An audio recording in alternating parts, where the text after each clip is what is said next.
Time's running out for cities, towns, and villages across New York to decide whether they will opt into the state's legal marijuana program and welcome dispensaries into their communities. And they have until the new year to make the call, and many parts of Long Island are already opting out. Jody Goldberg has more on what's become a heated debate.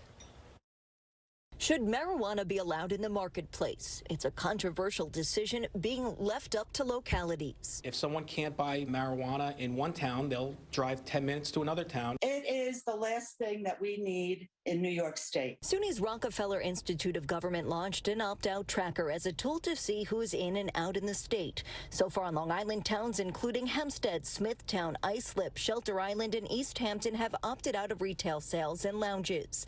A decision Ruth Ann McCormack hopes others will follow. The project coordinator for the Rockville Center Coalition for Youth argues there's nothing socially redeeming about what she calls the gateway drug. They can warehouse pot in their homes. It's legal. They don't need to have retail establishments. They don't need to have lounges. But Matt Cohen, president and CEO of the Long Island Association, emphasizes municipalities can make their own decision. But since marijuana is legal, the LIA believes communities should reap the economic benefits. It could be more than 7,000 jobs on Long Island, nearly $900 million in economic output. For the state, we're talking more than $6 billion, more than 50,000 jobs. Where will weed be welcome? The town of Southampton decided not to vote and therefore will move forward with the sale of pot and consumption at local businesses. As it becomes more normal in society, I think you'll see some of these other towns begin to embrace it. Supervisor Rich Schaefer hasn't embraced the idea just yet, but the town of Babylon is moving forward. He says the state rushed in the rollout. I'm concerned about New York State not having all the regulations in place yet,